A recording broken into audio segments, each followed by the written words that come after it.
Silence can be a beautiful thing. It helps you introspect and gain perspective, and it gets you through a lot of difficulties.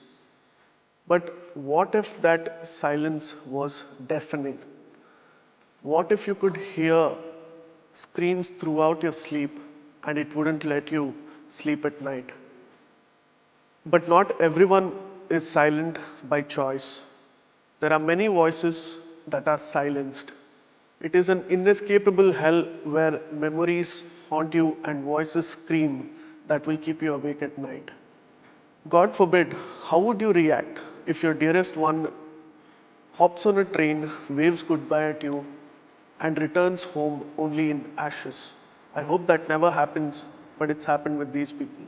You do not have the time to ask questions or to answer them.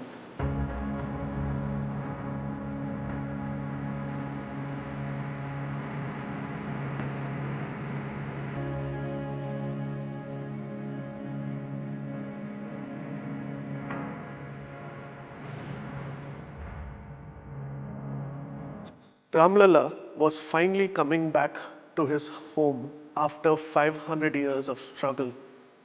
Reporters were scavenging for any story even remotely related to Ayodhya or the Ram Mandir.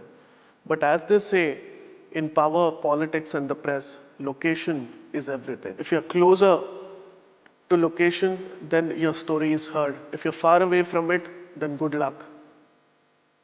I was asked to go to Gujarat to talk to the families of these car sevaks. But Gujarat is very far away from Ayodhya, right? Why would anybody go all the way there? Who were these people? What were their stories? What actually happened to them? And in hindsight, that was my first clue. Who are these people and what are their stories? I had to find out. जो Ram temple trust के general secretary Shri Champat Rai, उनसे मैंने पूछा कि car सेवा का मतलब क्या है। उन्होंने कहा कर सेवा सिख ट्रेडिशन से निकला है। कर मतलब हाथ, सेवा मतलब सेवा, जो हाथ से की जाए सेवा वो कर सेवा।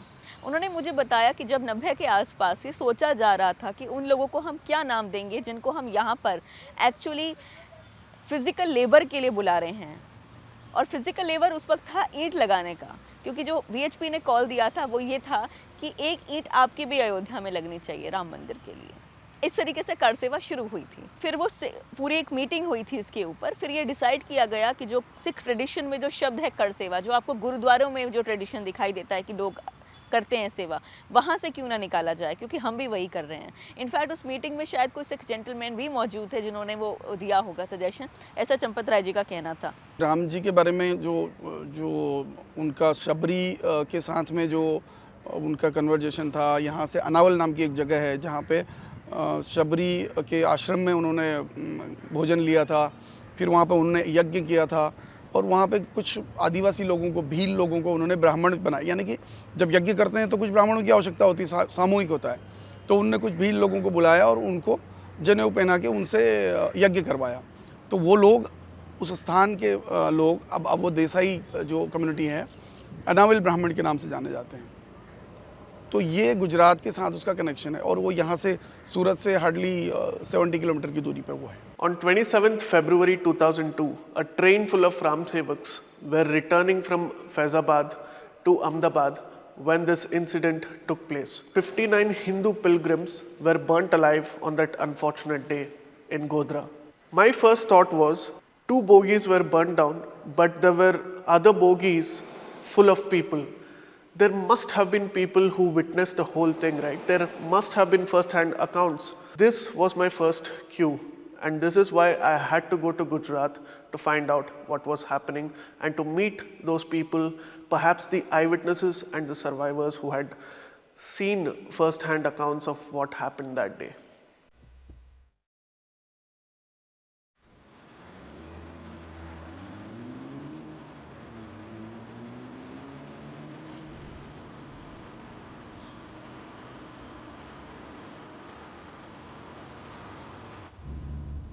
आंटी सॉरी लेट हो गया, अभी हम 20 मिनट में पहुंच रहे हैं।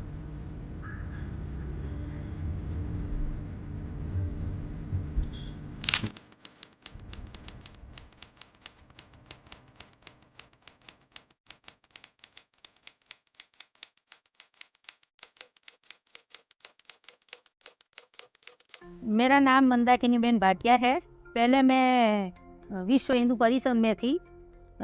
जब गोधरा कांड हुआ ना, तब मैं अमराईवाड़ी जिला की प्रमुख थी, संयोजिका थी। मेरा नाम उदयन जगन्नाथ भाई रावल है। मैं विश्व हिंदू परिषद का कार्य करता हूँ। 2002 में दर्शन के स्वरूप में हम लोग गए थे और वहाँ से हम सभी कार्यकर्ता और दूसरे सब लोग गए और दर्शन करके वापस आ रहे थे। तो रात्रे सांजे 5 वागे ट्रेन આવવાના બદલે રાત્રે 7 વાગે આવી। 2 કલાક ટ્રેન અયોધ્યાથી જ લેટ હતી। એ ટ્રેનમાં અમે બેસી સાબરમતી એક્સપ્રેસ એમાં બેસી અમે આવ્યા અને ત્યાં પસાર થતા લગભગ જે ટાઈમ હતો એ કપાતો ગયો અને અમે જ્યારે ગોધરા પહોંચ્યા तो सवारे 7:55 टाइम હતો। कार्यकर्ता नीचे अपने सुबह का प्रातः कार्य करने के लिए, कोई ब्रश करने के लिए, मुँह धोने के लिए, चाय पीने के लिए नीचे उतरे। तब उसी ट्रेन प्लेटफॉर्म पे ही थी और ऊपर से पथराव शुरू हुआ। स्टेशन के ऊपर से पथराव शुरू हुआ और थोड़ी क्षणों के बाद ट्रेन वहाँ से चली और ट्रेन चलने के बाद करीब 500 मीटर तक आगे ट्रेन चली होगी। अब एकदम ट्रेन रुकी और रुकने के बाद वहाँ से जैसे कि अहमदाबाद की ओर ट्रेन आ रही थी तो हमारे लेफ़्ट साइड से करीब 1-2 हज़ार से ज़्यादा लोगों का पूरा झुंड ये ट्रेन की तरफ आ रहे थे। लगभग पत्थर मारो था 15-20 मिनट तो खરું જ। हाँ, पत्थर मारो, पहले तो जोरदार पत्थर मारो करो, ऊपर धड़म धड़म धड़म धड़म धड़म था।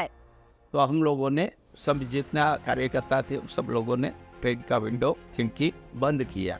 बंद करने के बाद उस पर पथराव और उसी के हाथ में कहीं लाठी थी, उसी के हाथ में कुहाड़ी थी और भी बहुत सारे था और बोतलें थी कांच की बोतलों में उन लोगों ने एसिड भरा होगा। तो एसिड से जैसे कि बोतल घा धरते तो डब्बे के ऊपर भिटकाने के बाद वो नीचे आती तो अंदर जो था उसको भी घुंघरामा होने लगी। આ લોકોનો એરિયા હતો મુસલમાનનો એરિયા। ત્યાં આગળ મસ્જિદ પણ હતી બાજુમાં અને ત્યાં આગળ એ લોકોએ કાંકરો તૈયાર કરી અને ત્યાં આગળ જોરદાર પ્રહાર ચાલુ કર્યા। અમારા જે ડબ્બાની સામે બિલકુલ મેન્ટલનો જે ઢગલો હતો એ બિલકુલ લેવલે બારીને એની લેવલમાં અમે ઊભા રહીને પ્રહાર કરીએ એ રીતના હતું। તો એ પછી અમે લોકોએ ત્યાંથી ગોધરાથી જ ट्रेन चालू थे, दरवाज़ा बारे બધું બંધ कर દીધું હતું।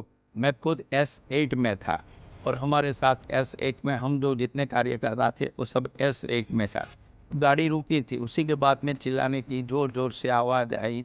वो जो लोग थे उसको मनमानी के हिसाब से गंदी गालियाँ बोल रहे थे। हमारी बहनों बेटियाँ सुन नहीं सके ऐसी गंदी गालियाँ बोल रहे थे। हमारी बहनों बेटियाँ खुद अपने कानों पे हाथ रख के बैठी थी और वो दृश्य ऐसा था कि हम लोग कुछ बचेंगे नहीं बचेंगे उसी सब टेंशन में और उसी हिसाब से वो लोग पूरा पथराव और ये सब करने लगे थे और काट देंगे, मार देंगे, आप लोग कार सेवा करके आए, किसी को जिंदा नहीं छोड़ेंगे। ऐसे बहुत गंदी गालियाँ, माँ बहन बेटी सुन नहीं सके ऐसी गंदी गालियाँ चल रही थी। લાકડી જેને જે હાથમાં આવ્યું એ બધું લઈને આવેલા અને પછી ભાઈ આપણે એમનું મસ્જિદ હતું ને તે મસ્જિદમાંથી એલાઉન્સ થતું હતું કે માર डालो, काट डालो, किसी को जिंदा नहीं जाने दो, लड़कियों को खींच लो, એવું બધું બોલતા હતા એ લોકો। आगे आवाज़ आई कि ट्रेन जलाई। तो जैसे कि दूसरी पटरी के साइड से हमने देखा तो आगे वाली 2 वाली बोगी थी S6, उसमें से आग जरना शुरू हुआ। ધુવાડો બહુ થઈ ગયો, ધુવાડો બહુ થઈ ગયો ને પછી બધા આમ બેભાન થઈ પડતા હતા। પછી હું બારી બાજુ જતી રહી અને પછી મને પેલી બારી બેન્ડ માં આવી ને મારે કાર્યકર્તાઓએ પછી મને ખેંચી લીધી અને પછી તો વળકે બળતો હતો ડબ્બો। પછી તો એકદમ બળવા માંડ્યો, બળતા થતા આખો સળગતો હતો। કેરોસીન બધું નાખ્યું, પેટ્રોલ ને એવું બધું અંદર નાખ્યું હતું ડબ્બામાં અને પછી કાકડા નાખ્યા એટલે એકદમ સળગી નહીં પણ ધુવાડો બહુ થઈ ગયો। પછી સળગ્યું બધું એટલે અંદર બધા અમુક અમારી જોડે 11 જેવી બહેનો હતી ને તો એ તો બધું ધુવાડાથી અંદર ઘૂંઘળાઈને મરી ગઈ અંદર। અને મને થોડું ભાન હતું તોય મને આમ આંખો બંધ થતી હતી ને એવું થતું ને પછી બારી જોઈને મેં કીધું બધું જાય તો જાય, મેં કીધું બારી બાજુ જવા દે। તો પછી હું બારી બાજુ ગઈ ને તો મારા કાર્યકર્તાઓ બારી બાજુ જ હતા. આ સાઈડ એ લોકોનું મોમેડિયનનું હતું બધા માણસો અને આ સાઈડ અમારા કાર્યકર્તાઓ બધા ઉતર્યા હતા. તો પછી એ બધા પછી મને જોઈ ગયા ને કે બેન નથી છે કે એમ ભાનમાં છે. તો પછી એક ભાઈએ એમ દંડો માર્યો ને બારી ઉપર તે પછી બેન તો બળી ગઈ અને પછી આટલું થોડું થયું ને એટલે પછી મેં કે બેન માથું નાખી દો પછી મને ખેંચી લીધી બહાર. Panchal Parivar, their parents, father, mother, and two elder sisters were burned alive. And only four sisters remained.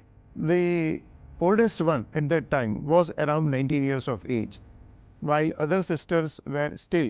One Gayatri Panchal, who was also in the coach with their father, mother, and two elder sisters. Fortunately, she escaped. The persons somehow managed to open the door when there was too much of fire and the smoke.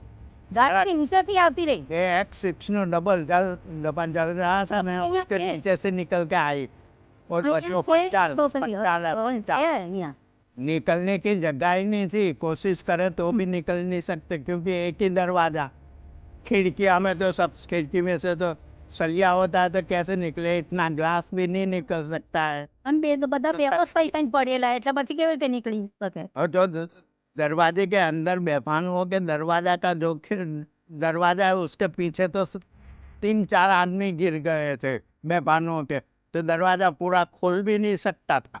मैं बोला कैसे बचा, तो મને નીકળવા માટે એને બૂમ પાડે બાજુથી જે બધા હતા કોના હાથમાં શું આવ્યું એ ખબર નહીં, પણ બારીના સળિયા ઉપર માર્યું, એક સળિયો તૂટી ગયો એક સાઈડથી અને એમાંથી હું બાયપાસ થવા માટે નીકળ્યો કે ભાઈ હું નીકળું બચી જવા, કારણ કે મને ગુંગળામણ થવા માંડી હતી.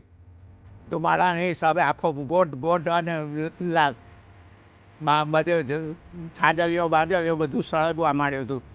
હવે તે વખતે શિયાળાનો ટાઈમ હતો, સ્વેટર બેટર બધું પહેરેલું હતું, પગમાં મોજા બૂટ હતા, એના હિસાબે પગ બચી ગયા. અને આ જ્યાં નીકળવા માટે કુદરતી મને કહું, નહીં તો પહેલાં કોઈ પગ કાઢીને બહાર નીકળે.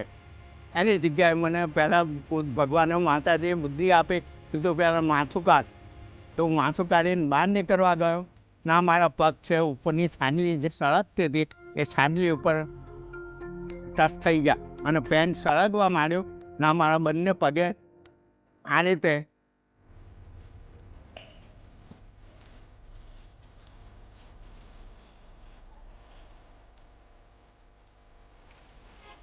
આ રીતે મારા બંને પગે લાગી ગયા.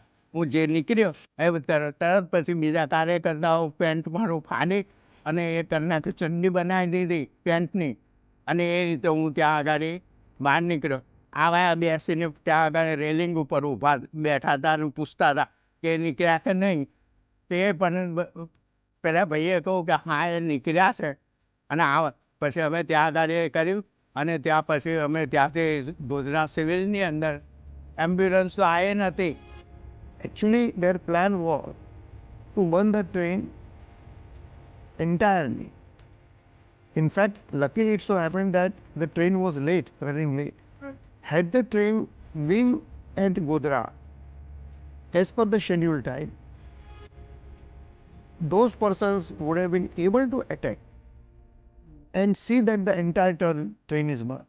Their target was to burn the entire train. उनकी क्या गलती थी is one line that I heard frequently from everybody, and they would break down and cry. The families of the deceased had only one question to ask, and that became the primary focus of this investigation. So we're about to enter Godhra right now, the word that has haunted not just political leaders in Gujarat, but the rest of the country as well, and something that's become a scar now for the nation for about 2 decades.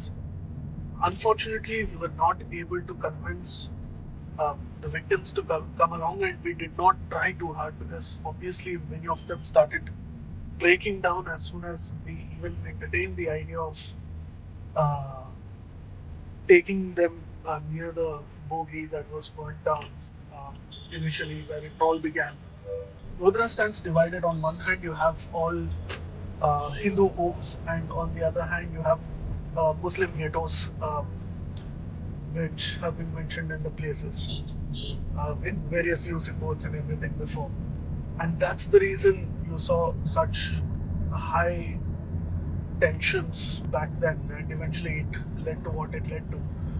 Um, right now, we are traveling towards the Godhra railway station, where the S6 bogie, which was burnt down, has been preserved as an exhibit. This is what is left of the remnants of the S6 and the S7 coach. And I've been hearing about it for the last 2 to 3 days, speaking to the victims and their families and the survivors who've been there. But for the first time seeing it in detail, you start to imagine things about how it would have been and how things might have taken place back then. It's just a scene that cannot be described, I think. The pictures that have been painted in my head are now coming to life because they've described what windows these survivors came out from.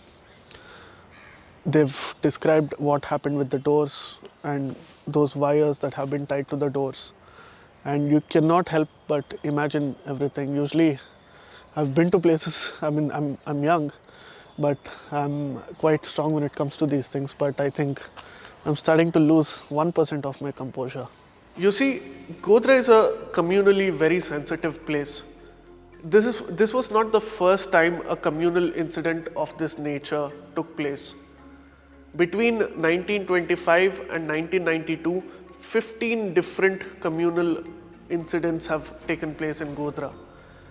Godhra is populated by Ghanchi Muslims, and especially in 1948 when a violence broke out, Ghanchi Muslims actually burned down 800 homes of Hindus, and in retaliation Hindus actually burned down 3,000 homes of the Muslims, and about 11,000 of them actually left Godhra and went to Pakistan. 20 साल हो गए गोधरा कांड को।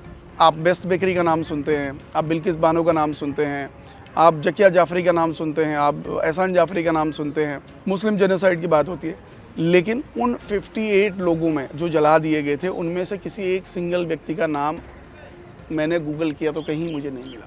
किसी news portal पे नहीं था, किसी सरकारी वेबसाइट पे नहीं था, कि मुझे भी उसके बाद ही लगा कि भाई वो लोग कहाँ हैं। Bipin Thakkar is a very mysterious man. He actually helped me connect with a lot of these families in Gujarat. I made 6 different visits to Gujarat between December 2023 and March 2024. And every time I would go to Gujarat, it was customary for me to go and meet Bipin, have a tea with him and get some information from him. But every time I decided to ask, what is your story? Why are you involved in all this? And what role do you have to play in all this? He would not have anything to say. I mean, he would say that, right now I have to go look after some business. Why don't we talk after you're done? And finally, when I was done with the whole shoot, I asked Bipin, what is your story? And then he tells me that he also lost 2 people in his family. There was something mysterious about this man, and I was curious to find out more. I felt that he was hiding something from me. ये आपका secret mission है, इसके लिए किसी को मुझे बताना नहीं है, समझ गए कि नहीं? अभी तक किसी को अपना इंटरव्यू ऐसा किया नहीं है। पर ये जानते हैं कि आपके साथ ये कौन? सारे जो आसपास के लोग वो हैं। तो जानते ही है ना, अपने पहले फोटो यहीं लगा हुआ था। अच्छा। जितने लोग इसमें गुजर गए वो सब। और आपके परिवार में भी कोई? मेरे परिवार से 2 लोग थे ना, मेरे ससुर और मेरे साले। अच्छा। उस टाइम मेरी शादी नहीं हुई थी। अच्छा। उस टाइम वो लोग मेरे दुकान पर बैठते थे। मैं बजरंग दल भर्ती अभियान किया तो कम से कम 10 दिन वहाँ पर बैठे थे। जब ये पहली जिस दिन खबर पड़ी, जब पता चला कि ऐसा हुआ, तब उसी दिन मैं पिताजी का पैसा भरने के लिए 4 धाम की यात्रा गया, जो किराया भरने के लिए यहाँ से बड़ौदा गया था। वहीं मेरे को सब पता चला। और उस दिन ऐसा हुआ कि यहाँ सब ऐसा हो गया कि भाई सब बंद है, गोधरा कोई जा नहीं सकता। फिर भी मैंने हिम्मत करके मेरे चाचा के साथ बाइक लेके मैं चला गया। 27 तारीख को ये हादसा हुआ तो ये जो ट्रेन के जो डिब्बे थे S6 और S7, ये दुर्घटना के बाद में वो दोनों डिब्बे वो साबरमती एक्सप्रेस से काट के अलग किए गए। उसके बाद में 11 बजे के आसपास ट्रेन को वहाँ से चलाई और मणिनगर स्टेशन पर लाके हाँ करेक्ट। खड़ी किया। तो मणिनगर स्टेशन पर लेके आए तो हम लोग जो आदमियों को भेजे थे उसका पूरा हमारे पास लिस्ट था। तो हम लोग कितने वापस आए हैं उसका भी प्रेजेंट किया। आपको खबर पहले कब मिली? हमको सुबह 8 बजे ही पता चल गया। किसी ने फोन किया था? फोन आ गया था वीएचपी कार्यालय पे। अच्छा। भूपत दवे करके है, उस टाइम हमारे जिले के अध्यक्ष थे, वो ट्रेन के अंदर थे। अच्छा। हाँ, भूपत दवे और महेश शाह जिला मंत्री थे। उनका कार्यालय पे फोन आ गया कि भाई ऐसा हुआ है स्टेशन पर। तो वहीं से हम सब कार्यकर्ताओं को पता चला कि भाई गोधरा में ऐसा हुआ है और कौन है कौन नहीं है उसका कुछ भी पता नहीं था। इनका तो मैं संबंधी हूँ, उनका लड़का हूँ, लेकिन ये पूरे जो है उसका कौन है? तब मेरे को ऐसा मन में ऐसा हुआ कि एक मेरे पिताजी मेरे संबंधी नहीं है, सारे मेरे ही है। और मैं पूरी रात उनके साथ में वहाँ से हम लोग गोधरा में से जो बॉडी लेके आए, ट्रक के अंदर बॉडी लाए थे अपनी, सारी बॉडी यहाँ पे। कोई एम्बुलेंस नहीं थी, 5 ट्रक के अंदर सारी बॉडी लाई गई थी यहाँ अहमदाबाद में। उसी बॉडी के साथ में ही मैं आया था। जिसने जो देखा, और मैंने तो पूरा 12 घंटा उसके साथ में बिताया। शाम को पहुंच गया था तो पूरा बॉडी के साथ में लेके आया घर तक। फिर 16 सिविल में सारी बॉडी ले गए थे, वहीं उतारी थी सारी बॉडी। फिर हम हमारी बॉडी लेके, सबसे पहले मेरी बॉडी में घर पे लेके आ गए क्योंकि पहचान हो गई थी मेरे पिताजी की। बाकी की किसी को बॉडी को किसी को दांत से पहचाना गया, किसी को कोई फोटो से पहचाना गया, किसी को कोई चूड़ी कंगन से पहचाना गया। बॉडी में किसी के बॉडी में कुछ भी नहीं बचा था। किसी को डीएनए रिपोर्ट से वो आप जब पूरा पढ़ोगे तो आपको पता चल जाएगा कि कैसी हालत हुई थी। उसमें क्या तो पिताजी फिर क्या सीढ़ी में चढ़ रहे थे ना, तो उनके सर पे ऐसा नहीं कि खाली पेट्रोल वो लोग ने डाला था, ऑयल और पेट्रोल डाला ऐसा नहीं है। मेरे पिताजी के सर पे एसिड पड़ा था। एसिड की वजह से पूरी खोपड़ी का हिस्सा निकल गया था। और वो मैंने यहाँ तो सारी बॉडी देखने के बाद अपने भी पिताजी की बॉडी खोलने की हिम्मत नहीं हुई थी। और जब शमशान में मैंने बॉडी खोली ना, तो उनके जो दिमाग का हिस्सा होता है ना, मगज का, उसका मैंने बाहर इकट्ठा करके रखा था। ये माता जी भी देखो हमारे, वैसे तो कुछ नहीं है लेकिन वो पिताजी की उसकी वजह से देखो ये मम्मी का दिमाग खराब हो गया था, सुसाइड करने चली गई थी मम्मी। वो विचार हो जाता है ना। आपने जो आपने पूछा ना कि भाई आपको कैसा महसूस होता है, तो क्या समझने वाले हर कोई नहीं समझ पाते। पर क्या ये मानो के माँ बाप होते हैं, बच्चे होते हैं, अपने अपने काम करते हैं, उनको अकेला तो छोड़ते नहीं है, लेकिन अकेलापन तो महसूस होगा ना, उनका तो जीवन साथी चला गया तो।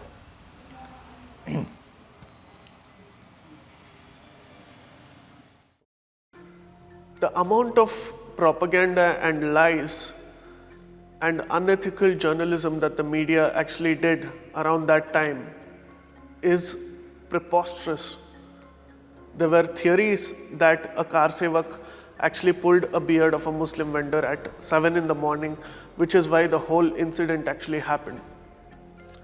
There was one more theory which suggested that a car sevak actually got on top of the bogie and he flashed his private part to a Muslim woman who was standing nearby. There's one more theory which suggests that a Muslim girl was actually kidnapped by them. Now, obviously, all of this has been disproved by the Nanavati Commission. But then people who do not actually want to believe will also tell that the judiciary is also corrupt now. They simply want to believe their own version of the truth that they think were their victims in.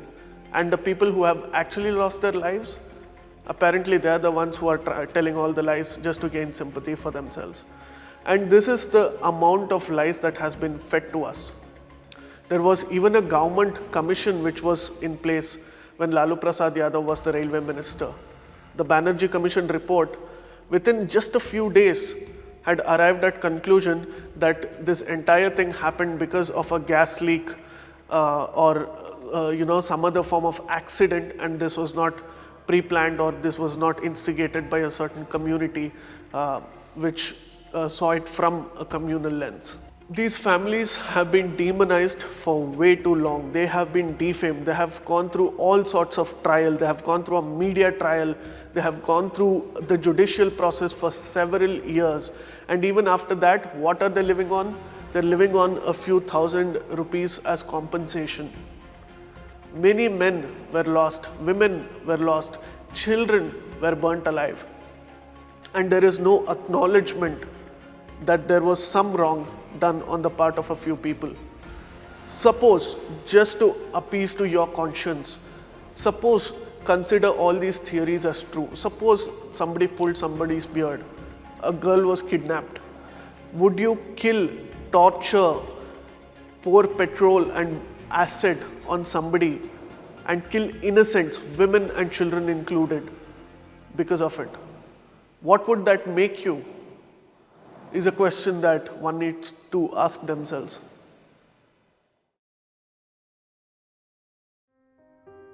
आपकी बेटी निकली थी यात्रा पे, तो आप उनके बारे में थोड़ा बताइए आप।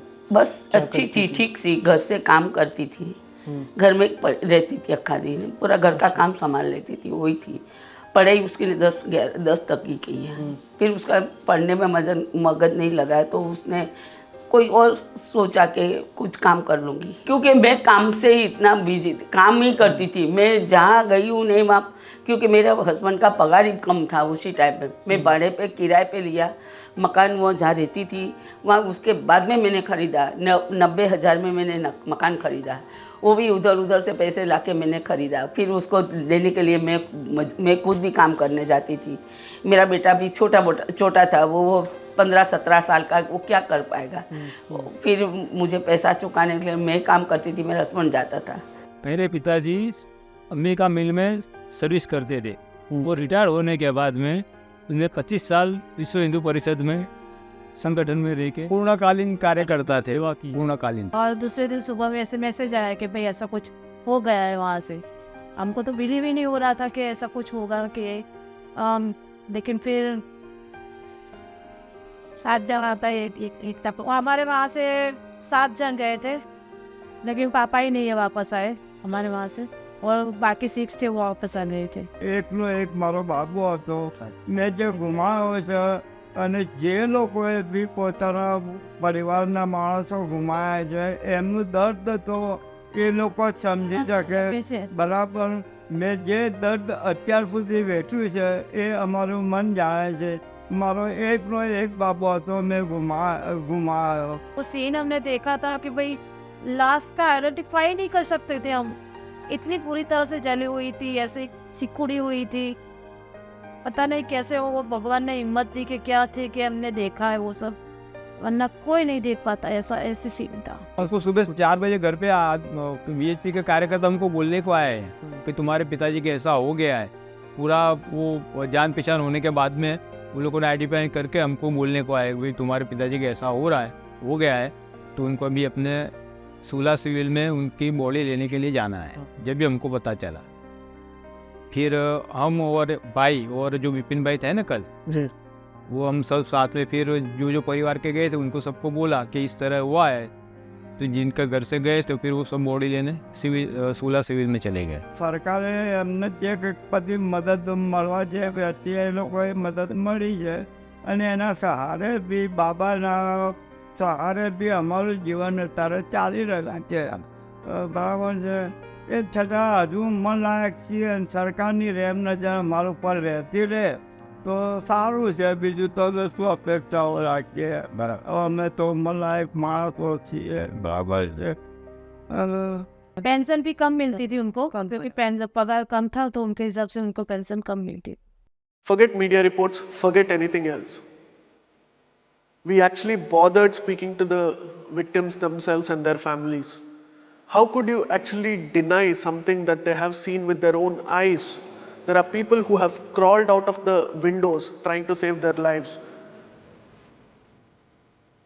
There were people who burned themselves entirely because of it. Their careers were lost, their daughters went unmarried, their sons were jobless because they were running after courts and compensation. You only care about what happens and then you give them a few lakhs, but you actually do not think about the psychological trauma that they actually go through for several years now. And what did they all do it for? It was a simple belief that Ram Janmabhoomi belonged to Ram Lalla and he had to come back. And they were not advocating for violence against anybody. They just made their case in their own homeland, in a civilization that has existed for over 5,000 years. मैं जब भी car सेवक family से मिली थी, उन्होंने सबने यही बात की थी कि अब मंदिर बन रहा है और अब जाकर हमको थोड़ी शांति हुई है। अब हमको जाकर ऐसा लग रहा है कि जो कुर्बानियाँ, जो सैक्रिफाइसेस हमारे घर वालों ने दी हैं, वो व्यर्थ नहीं गई। और ये सिर्फ 90 के गोलीकांड के लिए नहीं एप्लीकेबल होता है। दरअसल ऐसी दो बहुत जघन्य घटनाएं इस पूरे मूवमेंट में हुई हैं। एक तो 90 का गोलीकांड, जिसमें 30 अक्टूबर और 2 नवंबर 1990 को मुलायम सिंह सरकार के आदेश पर वहाँ पुलिस ने कार सेवकों पर गोली चलाई। और दूसरा गोधरा कांड। यहाँ कुछ लोग जो सिर्फ कार सेवा देने आए थे अयोध्या में, वो जब वापस गए गुजरात, वहाँ पर गोधरा स्टेशन से ठीक पहले किस तरह की वो जलकर मरे हैं। इस बात की बहुत कॉन्शियसनेस वहाँ लोगों के अंदर है। मैं आपको बहुत इंटरेस्टिंग चीज़ बताती हूँ जो मैंने वहाँ देखी। मतलब मैं किताबों में पढ़ कर गई थी, पर वहाँ मुझे लोगों ने कंफर्म किया कि दरअसल आसपास के लोगों ने वहाँ पर नमाज कभी होने भी नहीं दी। ये मैंने बुक्स में भी पढ़ा था, ब्रिटिश एरा रिकॉर्ड्स में। वो लोग कंप्लेन करते थे ब्रिटिश अथॉरिटीज़ को, मस्जिद वाले, कि जब भी हम कोई नमाज पढ़ने जाते हैं आसपास के लोग हम पर पत्थर मारते हैं या हमको पिटाई कर देते हैं, हमको नमाज नहीं पढ़ने देते। और मैं कब की बात बता रही हूँ, 18th सेंचुरी की, 19th सेंचुरी की। तो यानी वहाँ के लोगों ने कभी एक्सेप्ट किया ही नहीं। वीएचपी का मूवमेंट हो सकता है कि बाहर कर सेवा, बाहर वाले लोग को इन्वॉल्व करना, लेकिन ये भी बात सच है कि वहाँ के लोकल लोग भी वहाँ पर उसको नमाज नहीं होने दे रहे थे, क्योंकि उन्होंने कभी एक्सेप्ट नहीं किया उसको। इनफैक्ट एक डॉक्यूमेंट मुझे ऐसा भी मिला था जिसमें ये लिखा हुआ था कि मस्जिद बनने के तुरंत बाद ही वो अबैंडन्ड हो गई थी, इसीलिए वहाँ पर एक चबूतरा बनाकर हिंदुओं ने वहाँ पर एक तरीके से प्रोविजनल टेम्पल सा छोटा सा बना भी लिया था। तो वो वहाँ पर हुआ है। जो मुझे समझ में आया वो यही आया कि वहाँ के लोकल स्थानीय लोगों ने, तब तो वीएचपी भी नहीं थी ना, मैं कब की बात बता रही हूँ, मतलब 200-300 साल पहले, तब भी वहाँ पर किसी ने एक्सेप्ट नहीं किया कि वहाँ पर मंदिर को तोड़ा गया और मस्जिद बनाई गई। 92 से पहले ही एक बुक लिखी गई थी, द डिस्प्यूटेड मॉस्क। सुशील श्रीवास्तव कोई हिस्टोरियन करके थे, उन्होंने लिखी थी। उसमें उन्होंने ये प्रूव कर दिया था कि कोई मंदिर नहीं है वहाँ पर।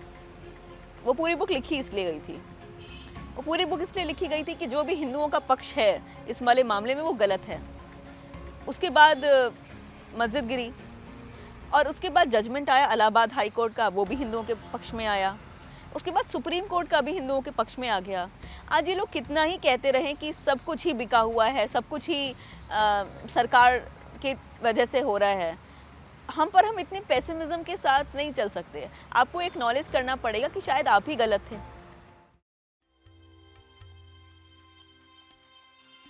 राम मंदिर बन रहा है, उसकी कोई खुशियों का अपार खुशियाँ है, और वो खुशियाँ हम बोलते हैं कि मूर्खों ने कुछ पुण्य किया तो हमको ही जन्म मिला, जो राम मंदिर का दर्शन और राम मंदिर की पुनः प्रतिष्ठा देखना मिला, ये हमारा सौभाग्य है। ये मंदिर बन रहा है तो अपने जो भाव है वो प्रकट कीजिए कि भाई हमारे परिवार से तो जो राम सेवक गए वो तो वापस नहीं आ पाएंगे, पर अभी राम मंदिर निर्माण हो रहा है, इतने सालों बाद, 492 साल के बाद में रामलला विराज रहे, उनका योग्य स्थान हम उनको दिला रहे, वो हमारे लिए गौरव की बात है। एक बात सही है कि चाहे दुनिया कुछ भी कहे, मैं आज भी कहता हूँ कि अगर मौत दे ना तो ये मेरे पिताजी जैसे, जिसको दुनिया देखे। मंदिर बन रहा है ना, उसकी वजह से दिल में इतना सुकून मिल रहा है कि इनका बलिदान किसी का वेस्ट नहीं गया, किसी का भी बलिदान वेस्ट नहीं गया। हर किसी की इच्छा थी राम मंदिर बने, हर किसी की इच्छा होती है, किसकी इच्छा नहीं थी? हाँ, वो बस एक ही रिक्वेस्ट है कि मोदी जी से कि भाई आप वैसे तो सुना है कि करने वाले हैं, लेकिन जो ये अयोध्या में जो शहीद हुए हैं, जो गोधरा कांड में, उनके नाम राम मंदिर के कहीं एक पिलर पे भले कोने में भी लगा देवे तो हमको ये लगेगा कि भाई हमारे पिताजी का बलिदान सालों तक याद रहेगा कि नहीं भाई ये राम मंदिर के सेवा में गए थे और राम मंदिर की ईंट पे उसका नाम लिखा गया। उतना बस, उतनी सरकार से अपना निवेदन है कि उतना कर सको तो करना, बाकी अपने कोई इसमें ज़बरदस्ती तो कर नहीं सकते। बस ये एक इच्छा है कि कहीं भी एक अयोध्या की ज़मीन पे पिताजी का नाम लिखा जाए। बस पूरे, ऐसा नहीं कि पिताजी का, पूरे जितने शहीद हुए हैं, इसके पहले जो बाबरी मस्जिद के टाइम में भी शहीद हुए, तोड़ी गई तब कल्याण सिंह की सरकार में, कि गोधरा कांड में हुए, सारे शहीदों का नाम लिखा जाना चाहिए कि भाई ये राम मंदिर के लिए ये लोग ने बलिदान दिया है। बस वही एक इच्छा और एक ही प्रार्थना है सरकार से कि इतना कर सको तो करे, वो आपके माध्यम से हम पहुंचा रहे हैं।